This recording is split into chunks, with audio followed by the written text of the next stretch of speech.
बच्चों, कैसे हैं आप? सभी स्वस्थ हैं? Very good. आज हम आपको हिंदी का पाठ 11 आत्मनिर्भरता पढ़ाते हैं। प्रस्तुत निबंध में लेखक ने युवक को स्वयं पर निर्भर रहने की प्रेरणा दी है। विद्वानों का यह कथन बहुत ठीक है कि नम्रता ही स्वतंत्रता की धात्री या माता है। लोग भ्रमवश अहंकार वृत्ति को उसकी माता समझ बैठते हैं, पर वह उसकी सौतेली माता है जो उसका सत्यानाश करती है। चाहे यह संबंध ठीक हो या न हो, पर इस बात को सब लोग मानते हैं कि आत्म संस्कार के लिए थोड़ी बहुत मानसिक स्वतंत्रता बहुत आवश्यक है। चाहे उस स्वतंत्रता में अभिमान और नम्रता दोनों का मेल हो, और चाहे वह नम्रता ही से उत्पन्न हो। यह बात तो निश्चित है कि जो मनुष्य मर्यादा पूर्वक जीवन व्यतीत करना चाहता है, उसके लिए वह गुण निश्चित है कि जो मनुष्य मर्यादा पूर्वक रहता है, जिससे निर्भरता आती है और जिससे अपने पैरों के बल खड़ा होना आता है। युवा को यह सदा स्मरण रखना चाहिए कि उसकी आकांक्षाएं उसकी योग्यता से कहीं बढ़ी हुई हैं। उसे इस बात का ध्यान रखना चाहिए कि वह अपने बड़ों का सम्मान करे, छोटों और बराबर वालों का कोमलता से व्यवहार करे। ये बातें आत्म मर्यादा के लिए आवश्यक हैं। यह सारा संसार, जो कुछ हम हैं और जो कुछ हमारा है, हमारा शरीर, हमारी आत्मा, हमारे कर्म, हमारे भोग, हमारे कुछ हम हैं और जो कुछ हमारा है, वह सब कुछ हमारा शरीर आत्मा पर निर्भर करता है। और बाहर की दशा, हमारे बहुत से अवगुण और थोड़े गुण सब इसी बात की आवश्यकता प्रकट करते हैं कि अपनी आत्मा को नम्र रखना चाहिए। नम्रता से मेरा अभिप्राय दब्बूपन से नहीं है, जिसके कारण मनुष्य दूसरों का मुँह ताकता है, जिससे उसका संकल्प क्षीण और उसकी प्रज्ञा मंद हो जाती है, जिसके कारण आगे बढ़ने का समय भी वह पीछे रहता है और अवसर पड़ने पर चटपट किसी बात का निर्णय नहीं कर सकता। मनुष्य का बेड़ा अपने ही हाथ में है, उसे वह चाहे जिधर लगाए। सच्ची आत्मा वही है जो प्रत्येक दशा में, प्रत्येक स्थिति के बीच अपनी राह आप निकालती है। अब तुम्हें क्या करना चाहिए, इसका ठीक ठीक उत्तर तुम्ही को देना होगा, अर्थात दूसरा कोई नहीं दे सकता। कैसा भी विश्वास पात्र मित्र हो, तुम्हारे इस काम को वह अपने ऊपर नहीं ले सकता। हम अनुभवों के आधार पर अनुभवी लोगों की बातों को आदर के साथ सुनेंगे और बुद्धिमानों की सलाह को कृतज्ञतापूर्वक मानें, पर इस बात को निश्चय समझकर ही हमारे कामों से ही हमारी रक्षा और हमारा पतन होगा। हमें अपने विचार और निर्णय की स्वतंत्रता को दृढ़तापूर्वक बनाए रखना चाहिए। जिस मनुष्य की दृष्टि सदा नीची रहती है, उसका सिर कभी ऊपर नहीं होगा। नीची दृष्टि रखने से यद्यपि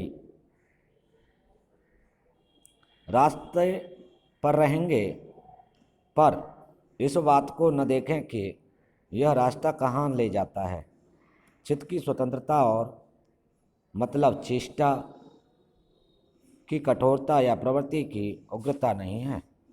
अपने व्यवहार से कोमल रहो और अपने उद्देश्यों को उच्च रखो। इस प्रकार नम्र और उच्चाशय दोनों बनो। अपने मन को कभी मरा हुआ न रखो।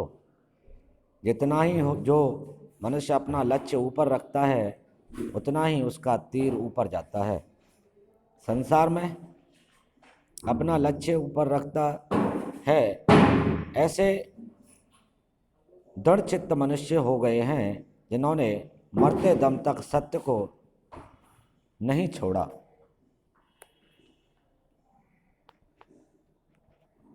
और अपनी आत्मा के विरुद्ध कोई काम नहीं किया। राजा हरिश्चंद्र के ऊपर कितनी कितनी विपत्तियां आई पर उन्होंने अपना सत्य नहीं छोड़ा। उनकी प्रतिज्ञा यही रही।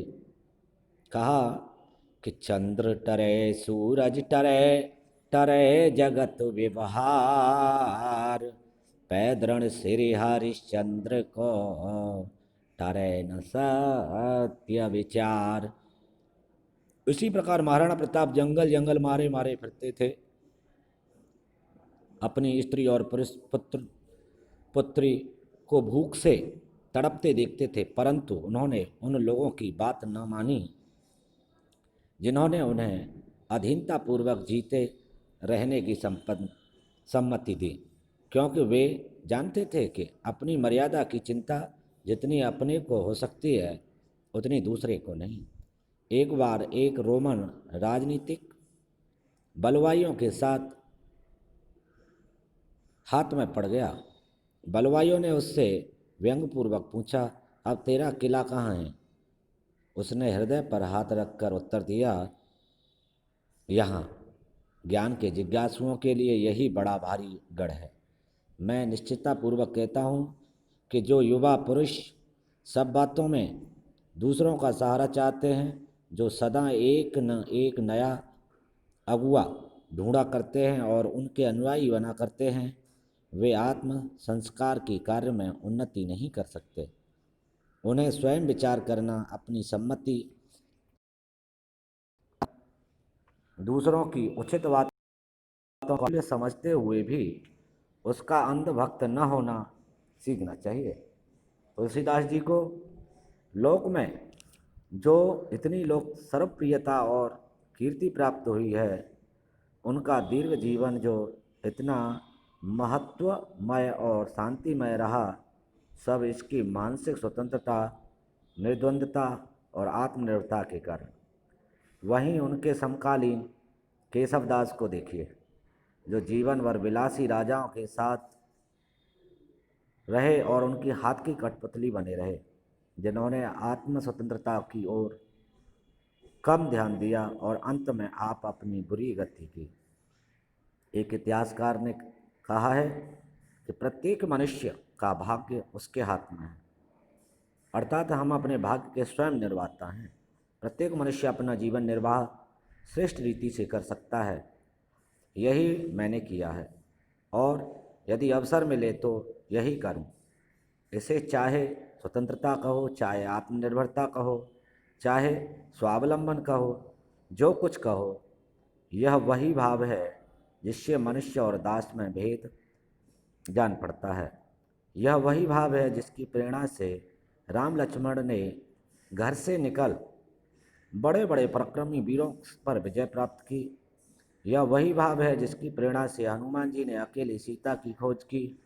यह वही भाव है जिसकी प्रेरणा से कोलंबस ने अमेरिका समान बड़ा महाद्वीप ढूंढ लिया।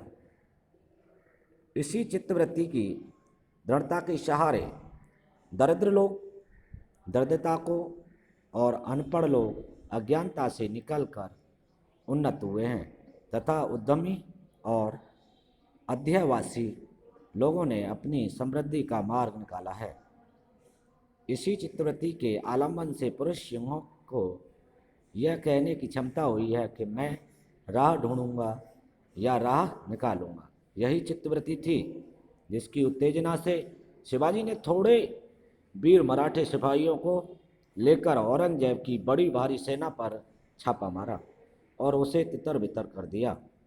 यही चित्तवृत्ति थी जिसके सहारे एकलव्य बिना किसी गुरु या संगी साथी के जंगल के बीच निशाने पर तीर चलाता रहा और अंत में एक बड़ा धनुर्धर हुआ।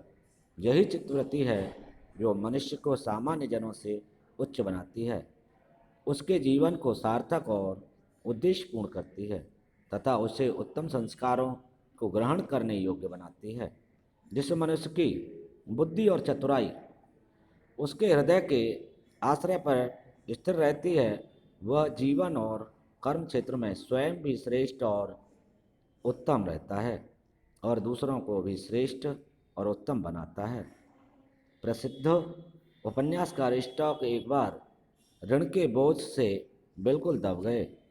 मित्रों ने उसकी सहायता करनी पड़ चाहिए, पर उन्होंने यह बात स्वीकार नहीं की और स्वयं अपनी प्रतिभा का सहारा लेकर अनेक उपन्यास थोड़े ही समय के बीच लिखकर लाखों रुपए का ऋण अपने सिर पर से उतार दिया।